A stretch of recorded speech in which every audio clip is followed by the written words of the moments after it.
예, 성경 봉독하도록 하겠습니다. 룻기 1장 6절에서 14절입니다. 다 같이 합독하도록 하겠습니다.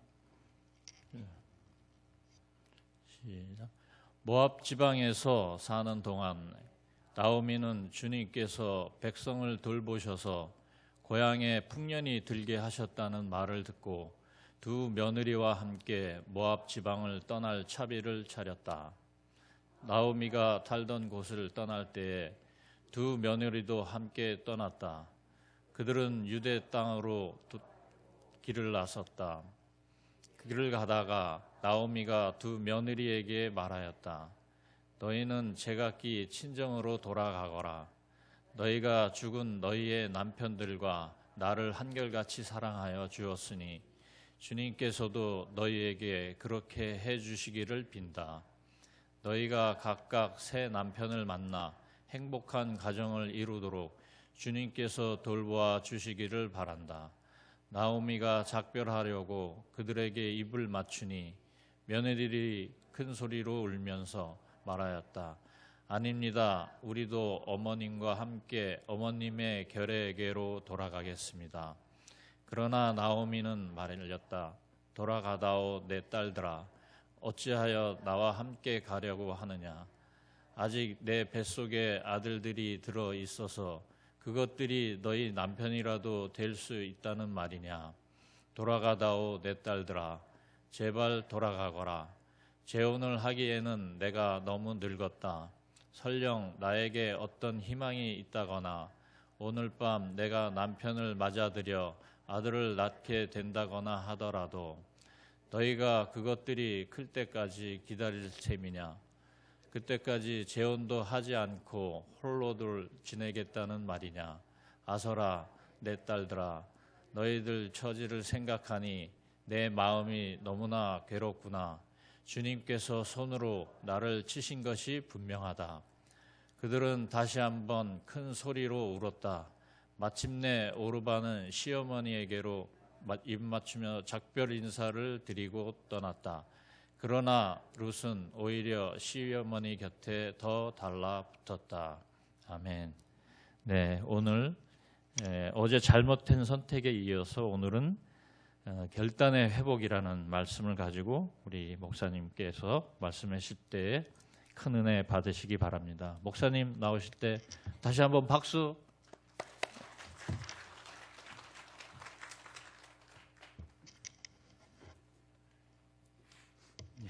할렐루야, 감사합니다. 우리 한번 또 드려진 헌금 위해서 한번 기도하겠습니다.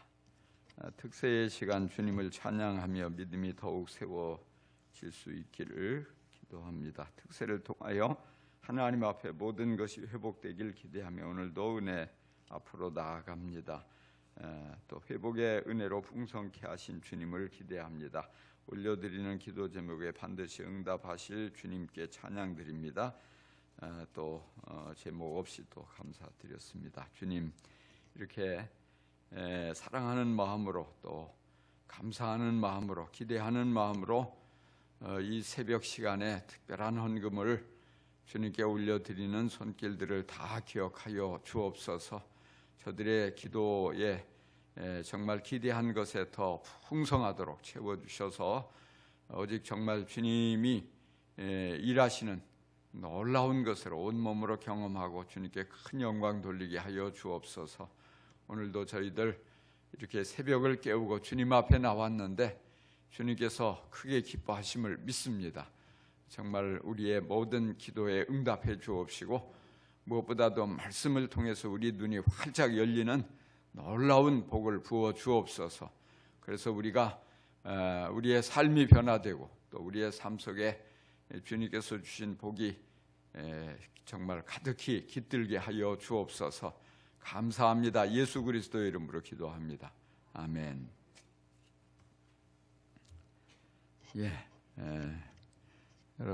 여러분들의 삶 속에 크고 좋은 회복이 시작되고 있음을 믿습니다. 정말 하나님께서 여러분들을 복 주셔서 잃어버린 것들을 회복하게 되고 또 무엇보다도 정말 영적인 귀한 믿음을 회복하게 되고 열정을 회복할 수 있게 되기를 간절히 축원합니다. 예, 오늘 결단의 회복했는데요. 이 결단의 회복 또 어떻게 보면 한편에 보면 이제 어떤 회개에 관한 말씀이라고 보여져요. 그래서 우리가 결단하고 또 회개하고 또 정말 우리의 삶의 어떤 이 터닝 포인트를 잘 찾게 될 때 하나님께서 온갖 좋은 것을 넘치게 회복시켜 주실 줄 믿습니다. 자, 우리가 어제 말씀 속에서 제일 핵심 고난을 만날 때 우리가 어떻게 해야 된다 기억나십니까? 어떻게 해야 되죠? 고난 만나면 고난을 견디는 게 중요해요. 고난을 직면하고 기도하고 이 고난에 담긴 하나님의 뜻이 무엇인가 그것을 찾으려고 애쓰고 묻고 그래서 이 고난이 당장에 힘들지만은 이 고난을 견디면서 오직 하나님께서 이 고난을 주신 뜻이 무엇일까 이걸 깨달으면 이거 아무것도 아니란 말이에요. 그리고 축복이 되어지고 또 오히려 그 고난 통해서 유익이 있고 성장이 있고 또 좋은 열매를 맺을 수 있게 되고 이런 여러 가지 놀라운 복이 임할 줄 믿습니다. 근데 고난 가운데 제일 나쁜 게 반응하는 게 뭡니까? 도망가는 거. 도망가면 추락한다. 정말 조금 힘들고 어렵다고 또 어떤 문제가 정말 두렵다고 도망가고 또 이제 거기에다 한술 더 떠가지고 궤도를 이탈해 버리면 이게 굉장히 위험하다고요. 그래서 엘리멜렉이 이렇게 기근을 만나가지고 그 문제를 가지고 하나님 우리에게 왜 이런 기근을 주셨습니까? 이렇게 기도하지 않고 또 씨름하면서 견디려고 하지 않고 다른 사람은 참고 다 견디는데 혼자만 살아보겠다고 잘 살아보겠다고 도망을 갔단 말이에요. 그것도 하나님 미워하시는 모압 땅으로. 그래서 하나님께서 바로 이렇게 잘못된 반응을 하는 그 가정에 정말 무서운 심판을 하시는 거예요. 그래서 자신은 물론이고 또 그것이 뭐냐 가족들을 아주 위기에 몰아넣죠. 자식들에게까지도 엄청난 일이 일어나고 결국 이 참담한 이 결과에 이르게 되는 거예요. 뿐만 아니라 이제 자신과 가족 그리고 심지어는 그 집안이 완전히 망하는 아주 그런 절망스러운 수렁에 빠지는 비극을 이제 보게 되는 것입니다. 자, 바로 이런 상황에서 이제 엘리멜렉도 죽고 또 말론과 기론 두 아들도 죽고 이제 남은 여기 나오미가 등장을 해요. 나오미. 그래서 이 나오미가 이런 가운데서 오늘 말씀해 보니까 이 결단을 합니다. 결단하게 된 게 어떻게 해서 결단하게 되냐? 이제 제일 중요한 게 영적 민감함을 회복했어요. 뭘 회복했다고요? 영적 민감성, 영적 민감함, 영적으로 민감하게 돼야 돼. 이걸 회복하는 게 굉장히 중요해요. 근데 어떻게 영적인 민감함을 회복했냐? 오늘 우리가 읽은 말씀 6절에 보니까 모압 지방에서 사는 동안에 나오미는 주님께서 백성을 돌보셔서 고향의 풍년이 들게 하셨다는 말을 듣고 그랬어요. 중요한 단어가 여기서 뭐겠어요? 듣고, 다 같이 듣고, 들어야 돼요. 여러분 이 새벽에 정말 하나님 음성이 들려지기를 간절히 축원합니다. 이 말씀을 들을 때에 민감함이 회복되어지는 거예요. 자, 뭘 들었냐? 여기서 보니까 이스라엘을 회복시켜 주셨다. 이걸 들었어요. 고향의 풍년이 들게 하셨다. 이걸 들었어요. 베들레헴에 이제 계속되었던 흉년이 먹고 이제는 하나님께서 풍년을 주셨다. 그래서 먹을 것이 넘친다. 이런 얘기를 듣게 되었죠. 일반적으로 성경 안에 보면 사람들이, 위대한 인물들이 하나님을 만나게 되고 하나님의 말씀하시는 음성을 직접 듣게 되고 그리고 결단하고, 그래서 뭔가 회복이 일어나고 치유가 일어나고 놀라운 은혜를, 하나님의 능력을 경험하게 되는 것을 보게 돼요. 근데 오늘 이 말씀에서 보니까 나오미는 하나님의 음성을 직접 들은 건 아니었어요. 그런데 뭐냐? 단지 소문만 들은 거예요. 그런데 그 소문에 대한 해석을 잘했단 말이에요. 해석을. 베들레헴의 풍년이, 이제 흉년이 떠나가고 풍년이 찾아왔다, 이 소문을 듣고서 이걸 어떻게 해석했냐? 하나님께서 자기 백성을 돌보셨다, 이렇게 해석을 한 거예요. 그래서 우리가 항상 그런 말을 하죠. 꿈보다 해몽이다. 꿈보다 해몽이 중요하다.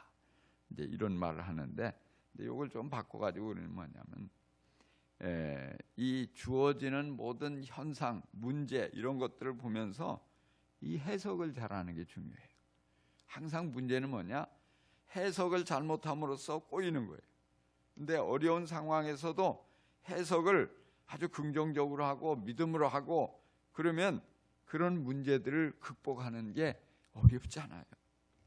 근데 이 나오미가 영적인 민감함을 회복했기 때문에 바로 이 풍년을 갖다가 하나님이 자기 백성을 돌보신 사건으로 영적 해석을 한 것이에요. 할렐루야. 이 해석이 얼마나 중요해요. 그 문제를 보면서 하나님께서 하나님의 백성을 돌보시기 시작했구나, 돌보시는구나, 관심을 갖고 사랑을 하고 또 용서를 하고 이렇게 해석을 한 거예요.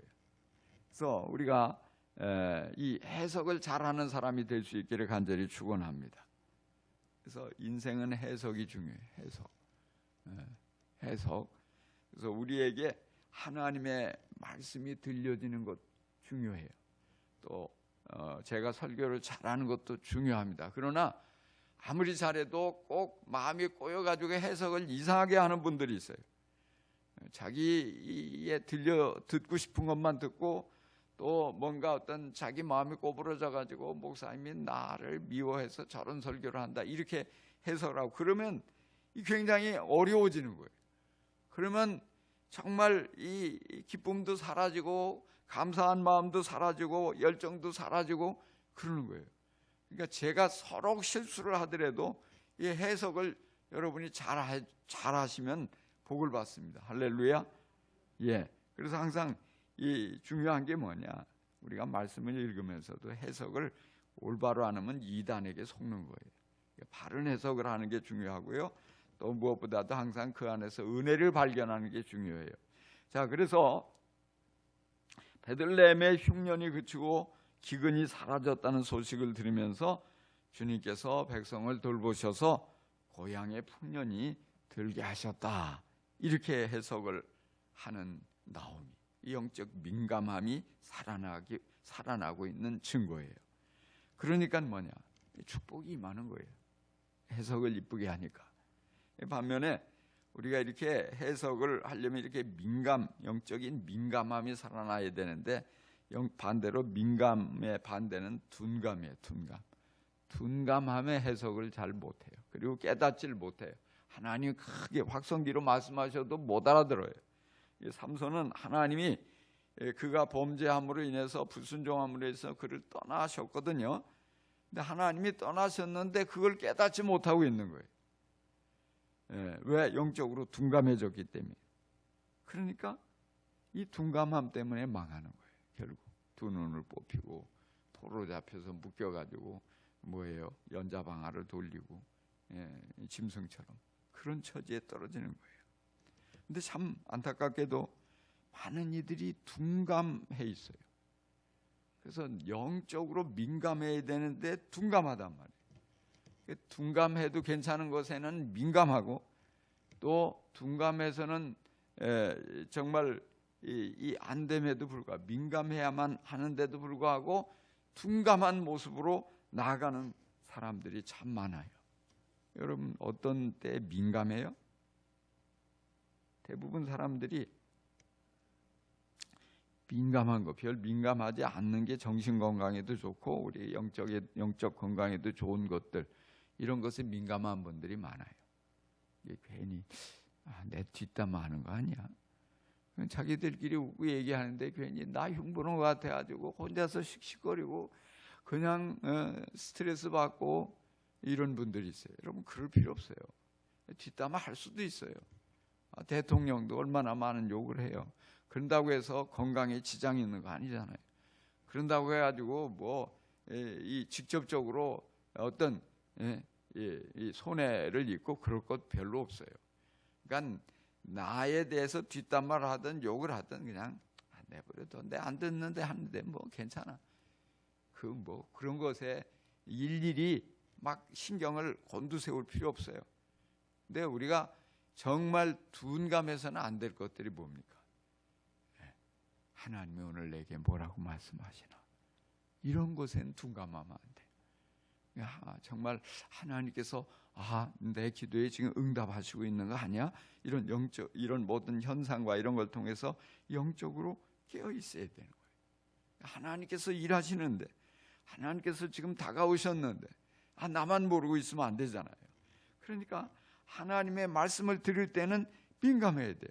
괜히 하나님의 말씀을 들으면서 다른 생각하고 또는 괜히 그것을 내 주어진 어려운 거기에만 현상에만 꽂혀가지고 그러면 말씀이 귀에 들어오지 않으면 큰일인 거예요.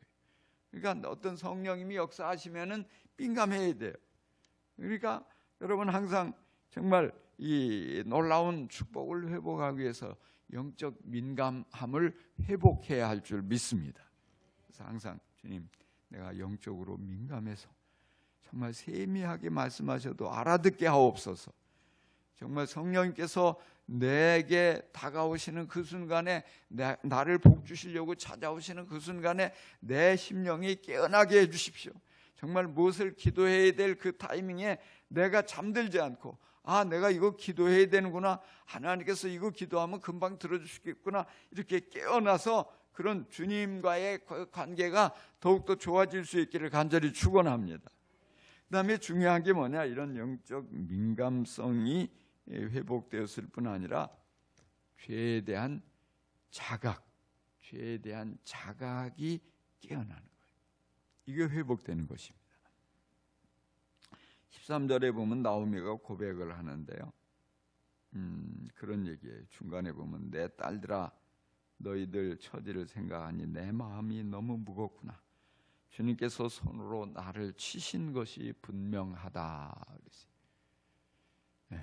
지금 주어진 모든 상황을 어떻게 해석을 했냐? 주님께서 나를 치셨다. 왜? 치셨다는 얘기는 내가 죄를 지었기 때문에, 내가 죄를 지어서 주님이 나를 징계하신다, 이렇게 깨달은 거예요. 이걸 깨달은 거예요. 어떤 어려운 일을 만나면은 많은 사람들은 내가 재수가 없어가지고 이런 일을 만났다, 이렇게 생각을 해요. 운이 나빠서, 불운해서. 또 어떤 일을, 좋지 않은 일을 만날 때 어떤 사람들은 이거 누구 때문에 내가 이런 고생을 한다, 이렇게 또 말을 해요. 원망하거나 또는 정말 낙심하거나 또 그런 모든 상황에서 그렇게 하기 쉬워요. 그러니까. 근데 나오미는 지금 뭐라고 해요? 하나님이 나를 치셨다. 내가 죄를 짓고 하나님의 뜻을 벗어나서 궤도를 이탈하고 제멋대로 나아가니까 하나님께서 가만히 둘 수 없어서 나를 치셔서 우리 집안에 이런 큰 재난이 임했다.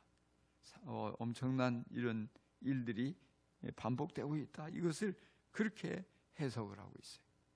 여러분, 이런 상황 정말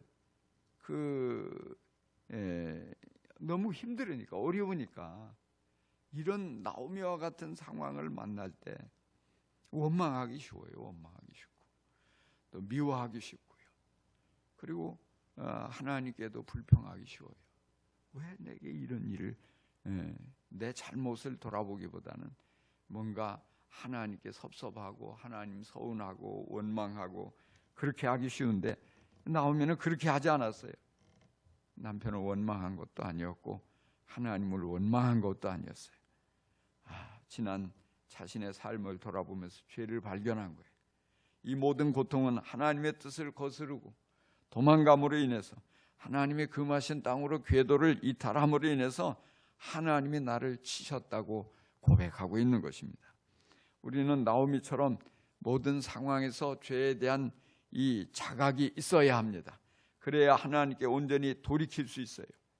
하나님 앞에 진실한 회개를 할 수 있어요. 죄에 대한 자각이 없으면 세상 사람들하고 똑같이 괜히 예수 믿으면서 나오는 게 재수가 없어서, 여러분 예수 믿으면서 그런 소리 하면 안 돼요. 왜 재수가 없어서 이런 말을 해요? 그건 불신앙적인 얘기예요. 또는 우리가 자꾸 누구 때문에 내가 이 고생을 한다, 이것도 원망하는 태도도, 이것도 믿음 없는 거예요. 불신앙의 모습이에요. 그러면 아무런 소망이 없어요. 발전이 없어요. 제자리 걸음만, 정말 계속해서 그 고난의 연속이고 계속해서 정말 어려움의 연속이 될 수밖에 없어요. 그렇게 이렇게 죄를 깨닫는 기회로 삼으면 소망이 있는 거예요. 그래서 죄를 깨닫고 회개하면 거기서부터 다시 역전에 놀라운 은혜가 임한다는 사실을 여러분 깨닫기 바랍니다. 그래서 죄를 깨닫고 회개해야 회복이 일어나요. 회복에는 이게 항상 전제되는 거예요. 그 다음에 세 번째로 나오미의 이 결단, 여기에는 깨닫는 것에서 멈추지 않고 즉각적인 행동이 따랐다는 사실이에요. 그래서 6절에 보면 듣고 하고서 그 다음에 이제 이 돌아오는 거예요. 채비를 차려서 여기서 돌아오려고 하였다. 돌아가려고, 7절에 돌아가려고, 유다 땅으로 돌아가려고 길을 나섰다 그랬어요. 듣자마자 신속하게 행동에 옮기는 거예요. 결단하고. 그래서 우리가 잘 연약한 부분이 바로 이런 거예요. 듣기는 많이 들어요. 깨닫기도 잘해요. 근데 실천은 더디해요. 실천은 더디해요. 깨닫는 것은 많지만 실천에 옮기는 것은 적어요. 그래서 변화가 일어나지 않는 거예요. 그래서 축복을 회복하지 못하고 있는 거예요. 여러분 항상 그런 이 깨닫고서 가만히 있는 이 습관을 버릴 수 있기 바랍니다. 깨달으면 즉시 행동에 옮기세요. 좀 더 생각해 보고, 좀 더 따져보고, 계산해 보고, 그렇게 하지 마세요. 하나님이 깨닫게 해주셨으면 앞뒤 가리지 말고 곧바로 실천하는 게 중요해요. 계산은 다 하나님이 하셔요. 정말 내가 행동하면 그 다음에 뒷수습은 하나님이 다 하십니다. 할렐루야. 제가 보니까, 가만히 보니까 그렇더라고요. 정말 어떻게 보면은 제 교회를 개척하는 것도요, 진짜 앞뒤 안 가리고 계산 안 하고 그냥 행동에 옮긴 거예요. 그러니까 막막하죠. 막막하고. 그런데 주님이 감동을 주셔서 시작을 하니까 그 다음에 주님이 하나하나 다 계획이 있으시더라고요. 다 알아서 인도해 주시고 만나게 해주시고 채워주시고 또 능력도 더해 주시고 도와주시더라고요. 그러니까 우리가 항상 정말 재지 않고 행동에 옮기는 거, 이거 중요해요. 너무 어떤 분들은 깨닫고서 말만 많이 하고 행동을 안 해요. 근데 깨닫고서 말하는 것도 중요하지만 더 중요한 게 행동이다. 실천하는 것. 깨닫는 것만 가지고는 변화가 일어나지 않아요. 행동을 해야 돼요. 오늘 하나님 말씀해 주셨으니까 내가 뭘 할까? 작은 거라도, 정말 어떤 미세한 변화라도 시도하는 거예요. 실패할 거 두려워하지 않고, 실패했더라도 한번 해보는 거예요. 자꾸 이렇게 하다 보면 거기서 하나님이 일하시는 것을 경험할 수 있어요. 그래서 항상 이 발빠른 행동, 이게 중요해요. 그래야 기적이 회복되고, 그래야 좋은 열매가 많이 맺힙니다. 아름다운 변화가 우리 삶 속에 넘쳐납니다. 영적 민감함의 회복, 죄에 대한 자각, 그리고 그에 대한 신속한 행동, 이것이 결국 위대한 결단으로 이어져서 여러분의 삶 가운데서 하나님이 정말 크고 좋은 복을 많이 회복시켜 주시는 놀라운 역사가 가득하기를 간절히 축원합니다. 자, 그런가 하면요, 나오미의 결단과 또 우리는 여기서 룻의 결단도 발견하게 돼요. 자, 그런데 공통점이 뭐냐? 사랑이에요, 사랑. 8절에 보니까 길을 가다가 나오미가 두 며느리에게 말하였다. 너희는 제각기 친정으로 돌아가거라. 너희가 죽은 너희의 남편들과 나를 한결같이 사랑하여 주었으니 주님께서도 너희에게 그렇게 해주시기를 빈다. 여기 사랑이라는 단어가 나와요. 사랑. 이 사랑은 히브리 말로 여기서 등장하는 사랑은 헤세드예요. 헤세드. 그래서 며느리들이 죽은 자신들의 남편들과 그리고 시어머니인 자신에게 이 헤세드의 사랑으로 대해줬다, 이 말이에요. 근데 이 헤세드는 사실 하나님의 성품이거든요. 하나님이 우리를 사랑하셔요. 어떻게 사랑하셔요? 불쌍히 여기시고 사랑하셔요. 여기 이 사랑은 불쌍히 여기는 사랑이에요. 그래서 긍휼의 마음, 긍휼의 마음. 참 자신들의 처지가 얼마나 기가 막혀요. 젊은 나이에 남편을 잃었으니. 그런데 이런 가운데서 그 어머니, 시어머니를 보면서 불쌍히 여기는 거예요. 얼마나 마음이 아플까. 남편도 잃고 두 아들까지 잃은 시어머니를. 그래서 긍휼히 여기고 떠나지 못하는 거예요. 친정으로 돌아가도 되지만, 새로운 새 출발을 얼마든지 할 수 있지만 이 사랑하는 마음 때문에 떠나지 않는 거예요. 그런가 하면 이 나오미 역시 이 며느리들을 사랑하는 마음으로 돌아가라고 하는 거예요. 돌아가서 새롭게 출발해라. 서로가 사랑하는 이 마음.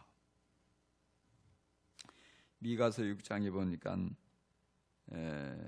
내가 무엇을 가지고 하나님께 경배할까 묻는 선지자에게 하나님이 대답하시는데, 사람아, 주께서 선한 것이 무엇임을 내게 보이셨나니 여호와께서 내게 구하시는 것은 오직 정의를 행하며 인자를 사랑하며 겸손히 내 하나님과 함께 행하는 것이 아니냐 그랬어요. 인자를 사랑, 사람을 사랑하는 것, 하나님이 우리에게 요구하시는 것이다. 그래서 우리가 사랑하는 마음으로 누군가를 돌봐주고 사랑하는 마음으로 다가가고, 그럴 때 하나님께서 기뻐하시고 하나님께서 그 사람과 동행하시고 그 사람에게 은혜를 베풀어 주신다, 이 말입니다. 바로 이런 이 사랑, 긍휼히 여기는 마음으로 사랑하는 이것을 하나님께서 주목해 보시고 복을 주셔요. 그 복이 이제 크게 어떤 복이냐? 영적인 복이죠. 베들레헴까지 하나님께서 이 동행한 나오미와 동행하는 그 룻을 하나님께서 기뻐하시고 엄청난 축복을 부어 주시는데, 그 축복이 뭐냐? 바로 그의 계보를 통해서 예수 그리스도를 이 땅에 보내시는 거예요. 그가 낳은 아들이 다윗의 할아버지라고. 다윗 왕이 나고 예수 그리스도가 태어나고, 어떤 이 신앙의 명가 중에 명가를 이루잖아요. 그 위에 룻이 있어요. 룻이 있어요. 그러니까 하나님께서 그런 마음을 받으시니까 이런 어마어마한 복을 부어 주십니다. 여러분의 가문이 신앙의 명가가 되기를 간절히 축원합니다.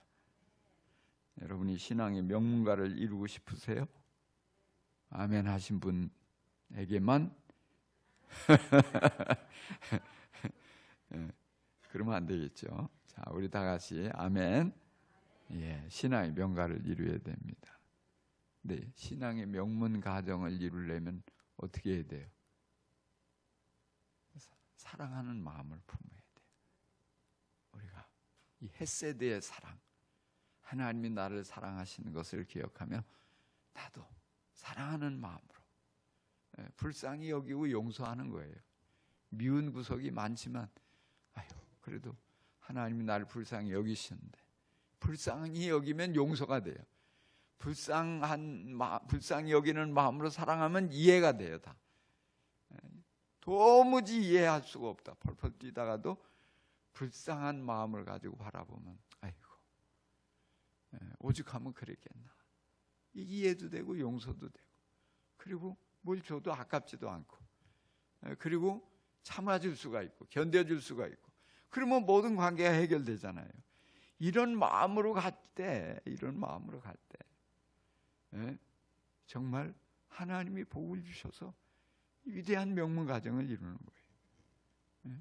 만약에 이런 상황에서 말이죠, 아이고 네가 내 자식 잡아먹었구나, 네가 그냥 뭐 이렇게 덤벼 들어가면 거기서 무슨 하나님의 은혜가 임하겠냔 말이에요. 근데 우리 한국 사람들은 꼭 그런 모습들을 많이 드러내더라고요. 아니 뭘 잡아먹어요. 얼마나 그 마음이 얼마나 찢어지겠냐. 나도 힘들지만 너 너무 괴롭겠다. 그런 마음으로 그래 괜찮아. 내가 다 부족해서 그런 거야. 이렇게 위로해주고, 이러야지 하나님이 불쌍히 여기시고 더 큰 은혜를 회복시켜 주시는 은혜를 줄 거 아니겠습니까? 나오미가 그런 모습, 룻이 그런 모습이에요. 근데 이렇게 영적인 복만 주냐면 육적인 복도 함께 부어주셔요. 그 복이 뭐냐? 만남의 복입니다. 무슨 복이라고요? 만남의 복이에요. 세상에나 베들레헴에 돌아와서 룻이 보아스라는 아주 신앙도 좋고 인격도 훌륭하고, 그리고 모든 면에 그 사회의 지도층에 있는 위대한 인물을 만나는 거예요. 그러면서 모든 것이 역전되기 시작하는 거예요. 정말 우리가 이렇게 사랑하는 마음을 품고 나아갈 때 하나님께서 이렇게 만남의 복을 더해 주실 줄 믿습니다. 그러니까 뭐예요? 물질도 회복되고, 가정도 회복되고, 사랑도 회복되고, 온갖 삶 속의 기쁨도 회복되고, 사명도 회복되고, 모든 것들이 회복되어지는 크고 놀라운 역사가 임한 줄 여러분 믿으시기 바랍니다. 얼마나 감동적이에요. 비통한 마음에 잠긴 시어머니를 긍휼의 마음을 가지고 섬겼더니 하나님께서 100배 1000배로 갚아주셔요.